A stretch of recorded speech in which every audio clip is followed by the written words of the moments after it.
আসসালামু আলাইকুম। Channel I সংবাদে সবাইকে আমন্ত্রণ জানাচ্ছি আমি সোহেল ফাইসাল। আর বিস্তারিত সংবাদের শুরুতেই জানিয়ে দিচ্ছি ফ্রেশ আটা ময়দা সুজি সংবাদ শিরোনামগুলো।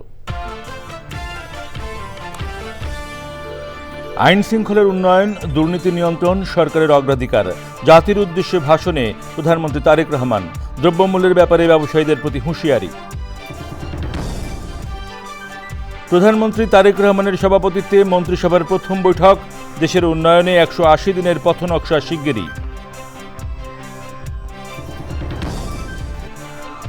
ডিসেম্বরে শেষ হচ্ছে বাংলাদেশ ভারতের মধ্যকার গঙ্গার পানি বণ্টনের 30 বছরের চুক্তি। নতুন করে চুক্তিতে আগ্রহী ঢাকা, নয়াদিল্লি। এবং কুরআন হাদিসে প্রকৃতি সংরক্ষণে রয়েছে নানা দিক নির্দেশনা। বর্তমান বৈশ্বিক পরিবেশ সংকটে প্রাসঙ্গিক মনে করেন বিশেষজ্ঞরা।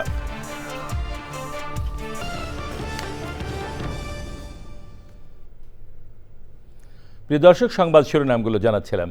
এখনকার এই সংবাদ আয়োজন একই সঙ্গে চ্যানেলের ইউটিউব চ্যানেলে এবং চ্যানেলের ওটিটি প্ল্যাটফর্ম আই স্ক্রিনে লাইভ স্ট্রিম হচ্ছে। যাচ্ছি বিস্তারিত সংবাদে। জাতির উদ্দেশ্যে দেয়া প্রথম ভাষণে প্রধানমন্ত্রী তারেক রহমান একটি স্বনির্ভর, মানবিক ও গণতান্ত্রিক বাংলাদেশ প্রতিষ্ঠার অঙ্গীকার করেছেন। দেশে গণতন্ত্র ও মানুষের অধিকার পুনঃপ্রতিষ্ঠার যাত্রা লগ্নে দেশবাসীকে শুভেচ্ছা ও অভিনন্দন জানিয়ে নতুন প্রধানমন্ত্রী বলেন, ধর্ম, বর্ণ নির্বিশেষে দেশ আমাদের সবার। আইন শৃঙ্খলা পরিস্থিতির উন্নয়ন এবং দুর্নীতি নিয়ন্ত্রণই সরকারের প্রধান অধিকার বলে জানিয়েছেন তিনি। দেশবাসীকে মাহে রমজানের শুভেচ্ছা জানিয়ে দ্রব্যমূল্য যেন সাধারণ মানুষের নাগালের বাইরে না যায় সে ব্যাপারে ব্যবসায়ীদের সতর্ক থাকতে বলেছেন প্রধানমন্ত্রী তারেক রহমান। রাহুল রায়ের রিপোর্ট। প্রধানমন্ত্রী হিসেবে শপথ নেয়ার পর ব্যস্ত সময় পার করছেন তারেক রহমান। দায়িত্ব নেয়ার পরদিন সকালে সাভারে জাতীয় স্মৃতিসৌধে মুক্তিযুদ্ধে বীর শহীদদের প্রতি শ্রদ্ধা জানানোর পর শেরেবাংলা নগরে নিজের মা বাবার কবর জিয়ারত করেন। সচিবালয়ে গিয়ে মন্ত্রীদের সঙ্গে সভা করার পর রাতেও অফিস করেন তারেক রহমান। পরে রাত 9:45 জাতির উদ্দেশ্যে ভাষণ দেন নতুন প্রধানমন্ত্রী। দেশে গণতন্ত্র এবং মানুষের অধিকার পুনঃপ্রতিষ্ঠার এই যাত্রা লগ্নে আমি দেশবাসীকে শুভেচ্ছা এবং আন্তরিক অভিনন্দন জানাই। একটি স্বনির্ভর, নিরাপদ, মানবিক, গণতান্ত্রিক বাংলাদেশ প্রতিষ্ঠাই বিএনপি সরকারের লক্ষ্য। আইন শৃঙ্খলা পরিস্থিতির উন্নয়ন এবং কঠোরভাবে দুর্নীতি নিয়ন্ত্রণের মাধ্যমে জনগণের মনে শান্তি, নিরাপত্তা ফিরিয়ে আনাই হচ্ছে আমাদের সরকারের প্রধান অগ্রাধিকার। দলীয় কিংবা রাজনৈতিক প্রভাব, প্রতিপত্তি অথবা জোর জবরদস্তি নয়, আইনের শাসনই হবে রাষ্ট্র পরিচালনার শেষ কথা। সবাইকে পবিত্র রমজানের শুভেচ্ছা জানান প্রধানমন্ত্রী তারেক রহমান। আমি দেশবাসীকে পবিত্র মাহে রমাদানের শুভেচ্ছা জানাই। রমাদান আত্মশুদ্ধির মাস। আমরা যদি আত্মশুদ্ধি শব্দটির মর্মার্থ উপলব্ধি করি, তাহলে এই মাসে মানুষের ভোগান্তি বাড়ার কথা নয়। যদিও আমাদের অনেকের মধ্যেই এই মাসটিকে ঘিরে ব্যবসায় অধিক মুনাফা লাভের প্রবণতা লক্ষণীয়। আপনাদের প্রতি আমার বিনীত আহ্বান, রমাদানের পবিত্রতা রক্ষার্থে এই মাসটিকে আপনারা ব্যবসা মুনাফা লাভের মাস হিসাবে পরিগণিত করবেন না। দ্রব্যমূল্য যাতে সাধারণ মানুষের নাগালের বাইরে না যায়, এ ব্যাপারে ব্যবসায়ীরা দয়া করে সতর্ক থাকবেন। ক্রেতা বিক্রেতা উভয়েরই স্বার্থ রক্ষা হবে, এ ব্যাপারে আপনাদের যে কোনো ধরনের পরামর্শ কিংবা অভিযোগ শুনতে সরকার প্রস্তুত। দেশবাসীকে কৃষ্ণতা সাধনের আহ্বান জানান প্রধানমন্ত্রী। পবিত্র রমাদান মাসে রোজাদারগণ বিশেষ করে ইফতার, তারাবি, সেহরি এই সময়গুলোতে নিরবিচ্ছিন্নভাবে গ্যাস, পানি ও বিদ্যুৎ সরবরাহ পেতে চান। এই বিষয়টি নিশ্চিত করতে এরই মধ্যে আমি সংশ্লিষ্ট কর্তৃপক্ষকে নির্দেশনা দিয়েছি। অপচয় রোধ করে কৃচ্ছতা সাধন প্রতিটি মুসলমানের ঈমানি দায়িত্ব। প্রধানমন্ত্রী বলেন, দলমত নির্বিশেষে এই দেশ সবার। নবগঠিত সরকার গঠনের সুযোগ দিতে যারা বিএনপিকে ভোট দিয়েছেন কিংবা দেননি অথবা কাউকেই ভোট দেননি, এই সরকারের প্রতি আপনাদের সবার সমান অধিকার। বিএনপি সরকার বিশ্বাস করে দলমত, ধর্ম, দর্শন যার যার, রাষ্ট্র সবার। এই দেশে, এই রাষ্ট্রে একজন বাংলাদেশী হিসাবে আপনার, আমার, আমাদের প্রতিটি বাংলাদেশী নাগরিকের অধিকার সমান। রাষ্ট্র গঠনে নিজের পরিকল্পনা বাস্তবায়নের কাজ শুরু করার কথা বলে যানজট নিরসনে, সারা দেশে নিরাপদ রেল যোগাযোগ, তরুণদের কর্মসংস্থান নিশ্চিত করা, জনশক্তিকে জনসম্পদে পরিণত করার পরিকল্পনার কথা বলেছেন দেশের নতুন প্রধানমন্ত্রী। রাহুল রায়, চ্যানেল আই, ঢাকা। সরকারের অগ্রাধিকার ও কর্মপরিকল্পনা নিয়ে শিগগিরই 180 দিনের পথনকশা উপস্থাপন করবে নতুন সরকার। সচিবালয়ে মন্ত্রীদের সাথে প্রথম বৈঠকে প্রধানমন্ত্রী তারেক রহমান রমজানে দ্রব্যমূল্য নিয়ন্ত্রণ, নিরবচ্ছিন্ন বিদ্যুৎ সরবরাহ, আইন শৃঙ্খলা পরিস্থিতি নিয়ন্ত্রণের নির্দেশ দেন।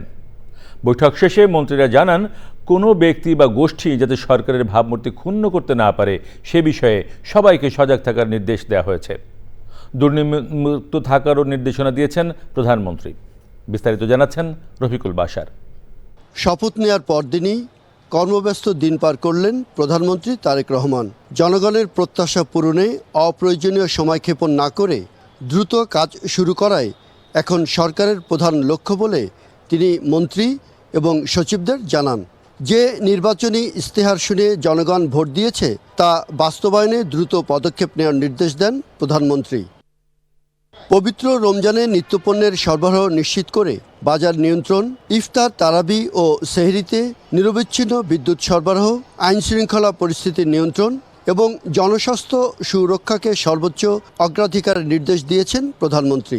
180 দিনের যে কর্মপরিকল্পনা উপস্থাপন করা হবে সেখানে জনদুর্ভোগ কমানো এবং বিএনপির নির্বাচনী ইস্তেহারকে সর্বোচ্চ প্রাধান্য দেওয়ার কথা বলা হয়েছে। বৈঠক শেষে বের হয়ে মন্ত্রীরা সাংবাদিকদের সাথে এসব কথা বলেন। 180 ডেজের একটা প্রায়োরিটি নির্ধারণ করেছে, সেটা পরে আপনারা জানতে পারবেন, আরও পরে ডিসাইড হবে। সরকারের অগ্রাধিকার বিবেচনায় আমরা প্রাথমিকভাবে দ্রব্যমূল্য নিয়ন্ত্রণে রাখা, আইন শৃঙ্খলা পরিস্থিতি আরও উন্নত করা এবং সরবরাহ চেইন, আর কি সাপ্লাই চেইন ঠিক রাখা, আর বিদ্যুৎ এবং জ্বালানি সেক্টরে যাতে কোনো সমস্যা না হয়, গ্যাস এবং বিদ্যুতে, সেটার প্রতি লক্ষ্য রাখে। These are the priorities. এটা আমাদের ক্যাবিনেট এবং উপদেষ্টা সবাই মিলে এটা আনুষ্ঠানিক একটা সবাই একসাথে বসা। প্রধানমন্ত্রী আমাদেরকে মনে করিয়ে দিয়েছেন যে জনগণ আমাদের কাছ থেকে যে সুশাসন এবং জবাবদিহিতা চায়, সেক্ষেত্রে আমরা স্ব মন্ত্রণালয়ের যারা দায়িত্বে আছি তারা যেন যে কোনো ধরনের প্রভাব এবং স্বজনপ্রীতি ঊর্ধ্বে থেকে কাজ করি এবং বিশেষ করে দুর্নীতির প্রশ্নে যেন আমাদের একটা শক্ত অবস্থান থাকে। নির্বাচনী অঙ্গীকারে ছিল কৃষি কার্ড, ফ্যামিলি কার্ড, সাথে ইমাম সাহেব সহ অন্যান্য ধর্মের পুরোহিতদেরকে বিশেষ ভাতা দেওয়া, সেটারও কিভাবে শুরু এই রোজার মধ্যে করা যায় সেই সব বিষয়গুলো নিয়েও তিনি আলাপ আলোচনা তুলেছেন এবং সবাই তার মতামত দিয়েছেন। সচিবদের সাথে বৈঠকে মুখ দেখে নয়, কাজ দেখে মূল্যায়ন করতে হবে বলে জানান প্রধানমন্ত্রী। Rafiqul Bashar, channel I, Dhaka. গঙ্গার পানি ভাগাভাগি নিয়ে ভারতের সঙ্গে নতুন করে সমঝোতায় পৌঁছানোকে বাংলাদেশের নতুন সরকারের জন্য একটি অগ্রাধিকার ইস্যু হিসেবে দেখা হচ্ছে। আগামী ডিসেম্বরে বাংলাদেশ ভারতের মধ্যকার 30 বছরের গঙ্গা পানি বন্টন চুক্তির মেয়াদ শেষ হচ্ছে। বিস্তারিত জানাচ্ছেন লুৎফর রহমান সোহাগ। গঙ্গার পানি নিয়ে বাংলাদেশ ভারত সম্পর্কে বিতর্কের জল গড়াচ্ছে কয়েক যুগ ধরে। 1996 সালে দুই দেশ পানি বন্টন নিয়ে চুক্তিতে এলেও গঙ্গার ফারাক্কা বাঁধ ঘিরে উত্তেজনা কমেনি। বাংলাদেশে ভারত বিরোধী ইস্যু হিসেবে বারবার সামনে আসছে বিতর্কিত এই বাঁধ, যার কারণে নদী শুকিয়ে যাওয়ায় দক্ষিণ পশ্চিমাঞ্চলে মরুকরণ ও পরিবেশ বিপর্যয়ে সংকটে পড়েছে লাখ লাখ মানুষের জীবন জীবিকা। দুই দেশের সূত্রগুলো বলছে, গঙ্গা চুক্তির মেয়াদ শেষ হতে যাওয়ায় নতুন চুক্তিতে আগ্রহী বাংলাদেশ ভারত। উভয় দেশই শুষ্ক মৌসুমে আরও বেশি পানির ভাগ নিশ্চিত করতে চায়। তবে ঢাকার জন্য গঙ্গার পানির ন্যায্য ভাগ পাওয়া যে কঠিন হবে সে ইঙ্গিত আসছে ভারতীয় গণমাধ্যমে। ইন্ডিয়ান এক্সপ্রেস এক বিশ্লেষণে পাকিস্তানের সঙ্গে ভারতের সিন্ধু পানি চুক্তি স্থগিত রাখা এবং পশ্চিমবঙ্গ রাজ্য সরকারের বিরোধিতায় 2011 সালে বাংলাদেশ ভারতের তিস্তা চুক্তি না হওয়ার বিষয়টি তুলে ধরেছে। সব মিলিয়ে দুই দেশের সম্পর্কের সামনে গুরুত্বপূর্ণ পরীক্ষা হয়ে দাঁড়াতে যাচ্ছে গঙ্গা। লুৎফর সোহাগ, চ্যানেল আই। নতুন সরকার গঠনের পর দেশে রাষ্ট্রপতি হওয়ার আলোচনায় যারা রয়েছেন তাদের মধ্যে অন্যতম ডক্টর খন্দকার মোশাররফ হোসেন। রাষ্ট্রপ্রধানের দায়িত্ব পেলে কোন বিষয়গুলিকে প্রাধান্য দেবেন সেসব জানিয়েছেন চ্যানেল আইকে দেয়া একান্ত সাক্ষাৎকারে। সাক্ষাৎকার নিয়েছেন চ্যানেল আইয়ের উপস্থাপক দীপ্তি চৌধুরী। সংসদ সদস্য নির্বাচিত হওয়ার জন্য তো বটেই, পাশাপাশি আপনার দল নিরঙ্কুশ বিজয় অর্জন করেছে, কেমন লাগছে স্যার? নির্বাচনের ফলাফল এটা পরিষ্কার হয়েছে যে সাধারণ মানুষ স্বাধীনভাবে ভোট দিয়েছে এবং আমাদের দলকে যেহেতু ভালোবাসে সেহেতু আমাদের দলকে জনগণ ভোট দিয়ে দেশে একটি সরকার, জনগণের সরকার প্রতিষ্ঠা করার জন্য সুযোগ করে দিয়েছে। স্যার, দীর্ঘদিন ধরে এই বাতাসে বইছে যে আমরা হয়তো পরবর্তী রাষ্ট্রপতি হিসেবে আপনাকে দেখতে পাবো, এবং মন্ত্রিপরিষদে যখন আপনার নাম দেখা গেল না তখন এই গুঞ্জন আরো বেশি শক্তিশালী হলো। আপনি কি স্যার আনুষ্ঠানিকভাবে আমি প্রস্তাব পেয়েছেন? আনুষ্ঠানিকভাবে কিছু জানি না, যে আমাদের পার্টি যেভাবে আমাকে কাজে লাগাবে, যে কাজ দায়িত্ব দিবে আমি সেই দায়িত্ব পালন করব। যদি রাষ্ট্রপতির দায়িত্ব পান, কোন কাজটি আপনি খুব শুরুতেই করতে চাইবেন? না, এখানে আমাদের কিন্তু 31 দফা আমাদের আছে। আমাদের যে 31 দফা কর্মসূচি, রাষ্ট্র মেরামত করার জন্য যে কর্মসূচি আছে, সেইটাকে মিলিয়ে কিন্তু আমরা নির্বাচনের একটা ম্যানিফেস্টো দিয়েছি। তো সেই ম্যানিফেস্টো অনুযায়ী আমরা পদক্ষেপ গ্রহণ করব। দেশকে সত্যিকারভাবে জনগণের প্রত্যাশা অনুযায়ী পরিচালনা করা, দেশকে স্বনির্ভর করা, দেশকে বিদেশের সাথে যে সম্পর্ক সেটাও যাতে করে আমাদের দেশের স্বনির্ভর অবস্থানটা থাকে সেভাবে আমরা পরিচালনা করব। ডক্টর খন্দকার মোশাররফ হোসেনের পূর্ণাঙ্গ সাক্ষাৎকার দেখবেন 20 ফেব্রুয়ারি শুক্রবার রাত 8:20 স্ট্রেট কাট অনুষ্ঠানে। আবু আবদুল্লাহ এম সালেহ শিবলি প্রধানমন্ত্রীর প্রেস সচিব হিসেবে নিয়োগ পেয়েছেন। বুধবার সচিব পদমর্যাদায় তার চুক্তিভিত্তিক নিয়োগের প্রজ্ঞাপন জারি করেছে জনপ্রশাসন মন্ত্রণালয়। তারেক রহমান বিএনপির ভারপ্রাপ্ত চেয়ারম্যানের দায়িত্বে থাকার সময়ও সালেহ শিবলি তার প্রেস সচিব ছিলেন। লন্ডনে নির্বাসিত জীবনের আগে তিনি চ্যানেল আইয়ের প্ল্যানিং এডিটর ছিলেন। একই দিন আলাদা প্রজ্ঞাপনে আতিকুর রহমানের রুমনকে প্রধানমন্ত্রীর অতিরিক্ত প্রেস সচিব, মেহেদুল ইসলামকে একান্ত সচিব 2 এবং আব্দুর রহমান সানিকে সহকারী একান্ত সচিব 2 হিসেবে নিয়োগ দেওয়া হয়েছে।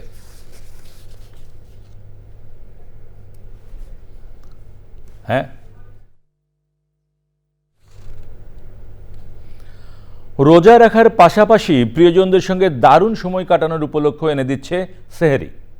বাসায় পরিবারের সঙ্গে সেহরি খাওয়ার পাশাপাশি অনেকে ছুটে আসেন হোটেল রেস্তোরাঁয়। ফলে রাত বাড়ার সঙ্গে সঙ্গে ঢাকার খাবার হোটেলগুলো সরগরম হয়ে ওঠে। রমজানের প্রথম সেহরিতে পুরানো ঢাকা ঘুরে লুৎফর রহমান সোহাগের রিপোর্ট। বছর ঘুরে আবার হাজির রমজান। রাতের নাজিরা বাজারে ঢুকতেই দেখা গেল উৎসবের আমেজ। এই এলাকার হোটেলগুলোর চেনা ভিড়ের মাঝেও ধরা পড়ছে সেহরির ব্যস্ততা।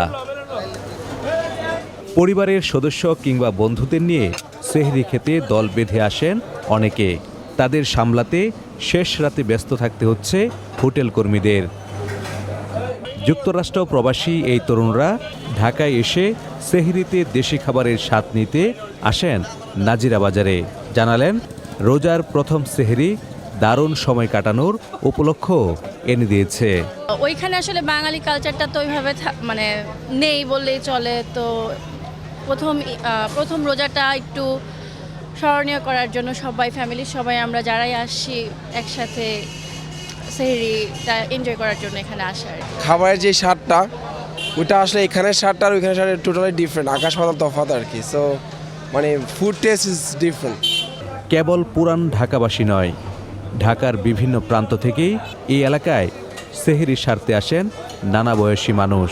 প্রথম রোজা দেখেই ভাবলাম কিছু এক্সাইটিং করা যায় কিনা, অ্যান্ড ফ্যামিলি মেম্বার্স ছিল আরও, আমার বোন আসছে বাইরে থেকে, সো তাকে আমার ট্রেডিশনের সাথে একটু পরিচিত করতেছি। হোটেল মালিকদের আশা, কয়েক রোজার পর থেকে হোটেলে হোটেলে সেহরি নাইটের ব্যস্ততা আরও বাড়বে। লুৎফর রহমান সোহাগ, চ্যানেল আই, ঢাকা। সৃষ্টির আদিকাল থেকেই মানবজাতিকে মাতৃস্নেহে আগলে রেখেছে প্রকৃতি। এরই ধারাবাহিকতায় বিকশিত হয়েছে মানব সভ্যতা। তবে প্রকৃতিকে কেবল ভোগের বস্তু হিসেবে নয়, কুরআন ও হাদিসে প্রকৃতি সংরক্ষণে রয়েছে নানান দিক নির্দেশনা। বর্তমান বৈশ্বিক পরিবেশ সংকটেও তা প্রাসঙ্গিক মনে করেন বিশেষজ্ঞরা। আফরোজা হাসির রিপোর্ট।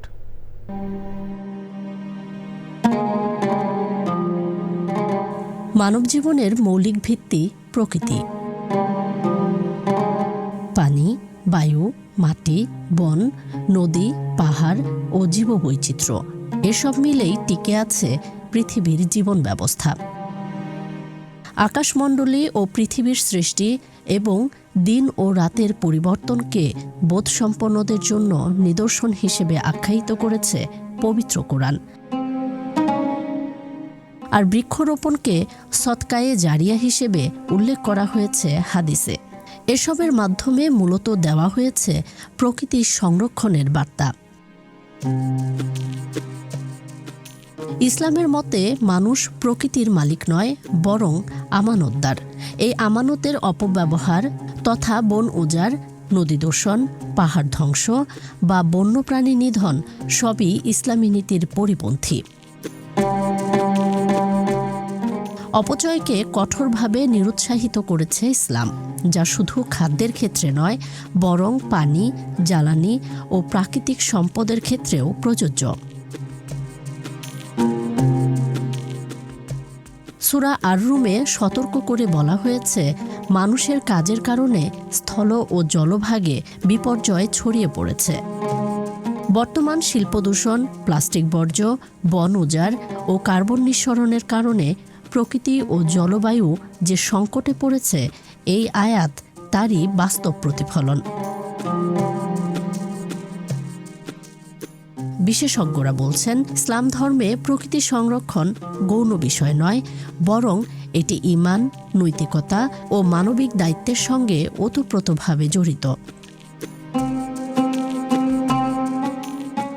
কুরআন ও হাদিসে প্রকৃতি সংরক্ষণের দিক নির্দেশনা আজকের বৈশ্বিক পরিবেশ সংকটের প্রেক্ষাপটে যেমন অত্যন্ত গুরুত্বপূর্ণ, তেমনি প্রাসঙ্গিকও।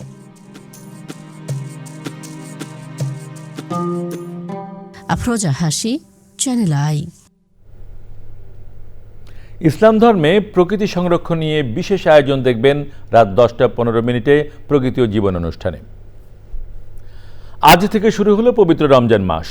সংযম, আত্মশুদ্ধি ও ইবাদতের এই মাসে সিয়াম সাধনার পাশাপাশি মানুষের সবচেয়ে বড় চাহিদা হয়ে ওঠে নিরাপদ ও পুষ্টিকর খাদ্য। সবজি, ফল ও সালাদ জাতীয় খাবার নিরাপদ রাখতে শহরের বাসিন্দারাও এখন নিচ্ছেন ছোট কৃষির উদ্যোগ।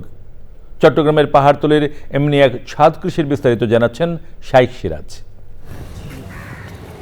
চট্টগ্রামের পাহাড়তলির উত্তর কট্টালিতে 1.5 দশক ধরে ছাদ কৃষি চর্চা করছেন রোকেয়া হক। প্রায় 1800 বর্গফুট আয়তনের 2 স্তরের এই ছাদ কৃষিতে উৎপাদন হচ্ছে নানা জাতের শাকসবজি, ফল আর সালাদ ফসল।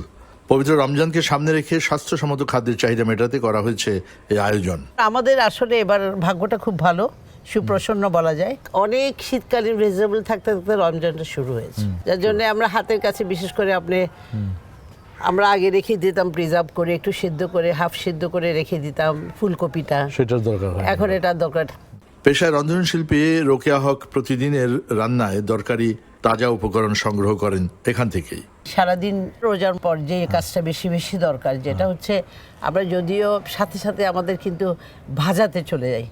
এখন আমি এটা ব্যালেন্স ডায়েট করার জন্য যেটা করেছি, আমি প্রতিদিন কিন্তু এরকম থানকুনি পাতা আছে, একটু মিক্সড একটা সুন্দর একটা সালাদ টাইপের করি, একটু বয়েলিং ভেজিটেবল থাকে। শহরের মাঝেও এই বাড়িটি অনেকটা গ্রামীণ গৃহস্থ বাড়ির আদলে ঘেরা। চারপাশ জুড়ে রয়েছে নানা রকম গাছগাছালি, পোষা প্রাণী আর মাছ। আয়োজনটি ছোট হলেও একটি চমৎকার ছাদ কৃষি, যেখান থেকে যোগান আসছে নিরাপদ খাদ্যের। পবিত্র এই রমজানে পুষ্টি এবং নিরাপত্তা দুটি প্রয়োজন, যা এই ছাদ কৃষি থেকে পরিবারটি সংগ্রহ করছে। চট্টগ্রামের পাহাড়তলির উত্তর কাট্টলিপাড়া থেকে শাইখ সিরাজ, চ্যানেল আই। এ নিয়ে বিস্তারিত প্রতিবেদন দেখবেন আজ বেলা 11:30 হৃদয়ে মাটি ও মানুষের ডাক অনুষ্ঠানে। কম সময়ে বেশি ফলন ও লাভ ভালো হওয়ায় গম চাষে আগ্রহী হচ্ছেন নোয়াখালীর হাতিয়া উপজেলার কৃষক। কৃষি অফিস তথ্য মতে আবহাওয়া অনুকূলে থাকায় এবারে গত বছরের তুলনায় গম চাষ বেড়েছে। আলাউদ্দিন শিবলুর তথ্য ও ভিডিওচিত্রে আল মুকসিদের রিপোর্ট। একসময় সাথী ফসল হিসেবে জমিতে গমের আবাদ হলেও হাতিয়ায় এখন বাণিজ্যিকভাবে গম চাষ হচ্ছে। জলবায়ু পরিবর্তনের কারণে দক্ষিণাঞ্চলের তাপমাত্রা তুলনামূলক বেশি হওয়ায় পূর্বের সময়গুলোতে গমের আবাদ কম ছিল। বর্তমানে গরম সহিষ্ণু জাতের গম উদ্ভাবিত হওয়ায় হাতিয়ায় বৃদ্ধি পাচ্ছে গম চাষ। ধানের চাষের থেকে গমের চাষে খরচ কম, যা লাভবান বেশি হয়। আমার 2 একরের জমিনে 20 থেকে 25,000 টাকা খরচ হয়েছে। সরকারের কাছে আমাদের এই আবেদন, যদি আমাদেরকে এই গমের বীজ আর সার যদি বাড়তি দেয় তাহলে আমরা আগামী ভবিষ্যতে আরও করতে পারবো। 2 একর জমিতে গম চাষে খরচ হয় 20 থেকে 25,000 টাকা বলছে কৃষক।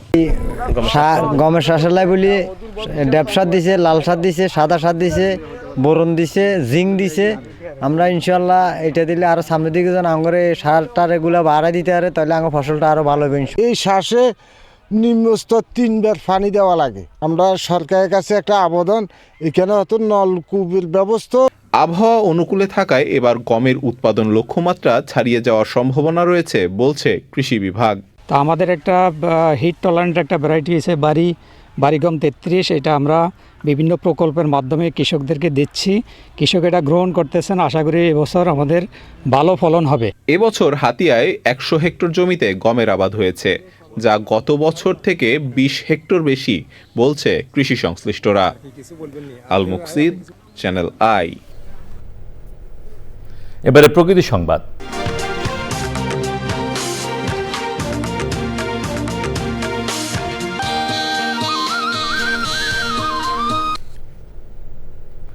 সিরাজগঞ্জ শহর সংলগ্ন যমুনা নদীতে টেকসই বাঁধ নির্মাণে বন্ধ হয়েছে ভাঙন। জেগে উঠেছে নদীতে হারিয়ে যাওয়া প্রায় 1156 একর সরকারি বেসরকারি জমি। বৃক্ষরোপণ সহ পরিবেশ বান্ধব নানা উদ্যোগে প্রাণ ফিরছে প্রকৃতিতে। কর্মসংস্থানের লক্ষ্যে উদ্যোগ নেওয়া হচ্ছে অর্থনৈতিক অঞ্চলের মতো বিশাল কর্মযজ্ঞ। ফেরদৌস রবিনের তথ্য ভিডিওচিত্রে আফরোজা হাসির রিপোর্ট। প্রায় 1 দশক আগে প্রতি বর্ষায় এই জনপদে কেবলই দেখা যেত যমুনা নদী ভাঙনের তাণ্ডবের করুণ চিত্র।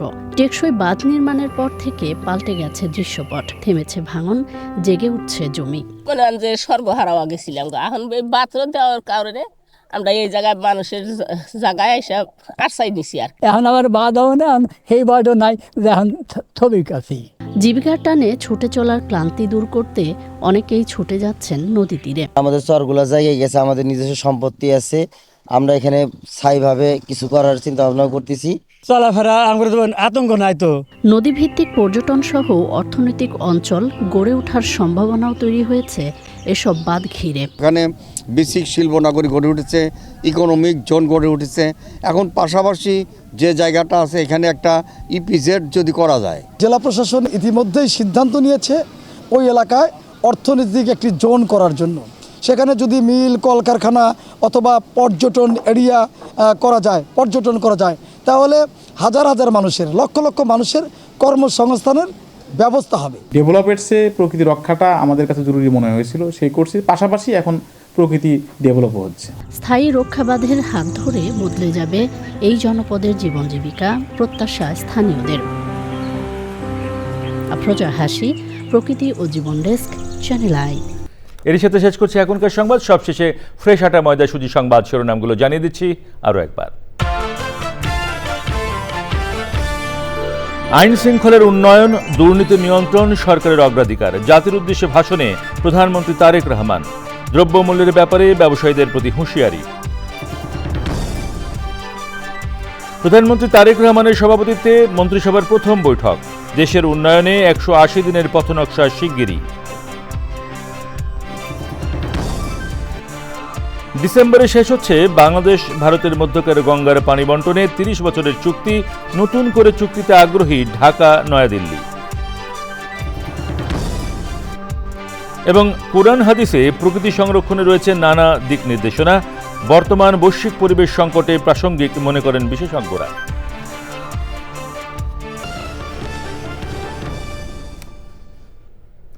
প্রিয় দর্শক, চ্যানেলের সর্বশেষ সংবাদ জানতে ভিজিট করুন channelionline.com-এ।